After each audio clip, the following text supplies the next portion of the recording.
terror module that was busted yesterday by the UP ATS has definitely raked up a huge storm, raising certain pertinent questions as far as the existence of ISIS in India, sir. Will the opposition parties now, would you still say that ISIS does not exist because the terror operation lasted for a while? One person was neutralized also. He was holed up inside Thakurganj in Lucknow, sir. Does it not raise a concern about a bigger worry as far as the law and order situation in the state is concerned? First of all, I have been saying this for a long time, that continuous injustice done to the Muslims, continuous persecution of innocent Muslims will lead to a situation where the Pakistan and Pakistan's wish to create unrest in India would become attractive to the Muslims of India. They have to be given a sense of belonging. They have to be given confidence that in India everyone is equal.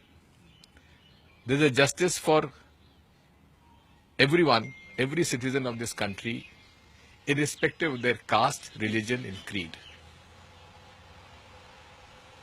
In spite of the fact that Taliban was in our neighborhood, not a single Muslim was found to be associated with Taliban. But why suddenly ISIS has become attractive to some of the Muslim youth of this country? Social media has played a role in this, there is no doubt. My fear has always been the religious fanaticism or religious fundamentalism of all kinds, which is all pervading throughout the world. And this is something which we have to look at. The way things are erupting in US, in Europe, in the Middle East, and now in our own neighborhood, is something which has to be seen, that this culture of hate and violence, which is against the very ethos of this country, cannot be sustainable, and it's not good for the country. If you want development in this country, it has to be through peaceful methods. We are a country of Gautam Buddha, Mahavir, Gandhi. We have always promoted the idea of love, compassion, brotherhood and non-violence. This is the essence behind what is happening today. Sir, you've also tweeted today, almost in regard in the same lines, saying that as when Congress and Samajwadi Party held that alliance, it seems like the BJP and the ISI had also acted like an alliance. Because you know, 11 BJP, 11 non-Muslim ISI spies were caught by the ATS Madhya Pradesh under the BJP regime. Yes. 4 of them are BJP activists. One of them is the Aam Aadmi Party activist. Now, my complaint against Times Now is that you have a scintillating debate on every other issue on such subjects, but why did you not have a debate when 11 non-Muslim Indians were caught spying for Pakistan, for ISI? One more thing. And also, when 4 of them are BJP activists, why did you not have a national debate? So Dhruv Saxena is another person who was also amongst one of those who has had to be associated with the BJP IT cell for over a year. 3 more. So are you saying that BJP does have some sort of a nexus in that sense with these people being caught by MP ISI? Let me tell you one more thing. I don't know whether you are aware of this or not. Colonel Purohit and Mr. Apte of Pune, another RSS activist, have leveled allegations against Mohan Bhagwat and Indresh that they are getting funds from ISI. I have not said this.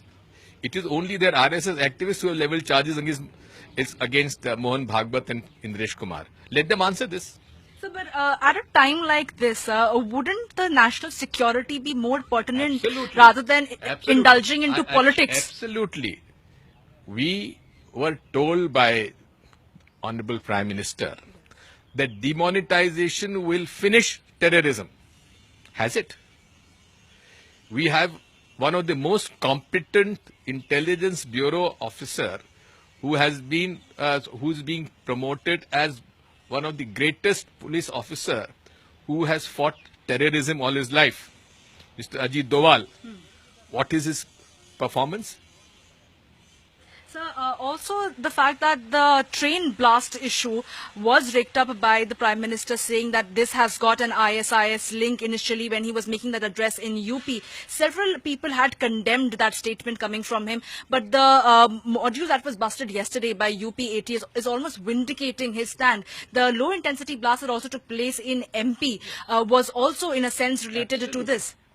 We must be very, very strong and take strong action against all such elements who work against in national security, whether they are Hindus or Muslims or whatever.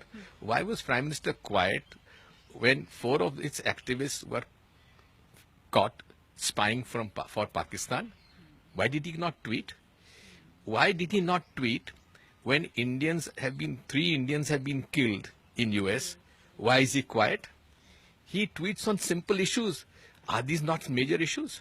Sir, also following your tweets again, sir, today is the last day of polling in UP. You have raised up an issue saying that if demonetization is such a big drive for the Prime Minister, why is he not seeking votes on demonetization, sir? What do you have to say about the chances of the Congress Samajwadi Party alliance in UP, and how much of it has become a prestige issue for the Prime Minister? Well, I'm not a cephalogist, and I don't predict any election results. So wait for the 11th of March. Thank you so much.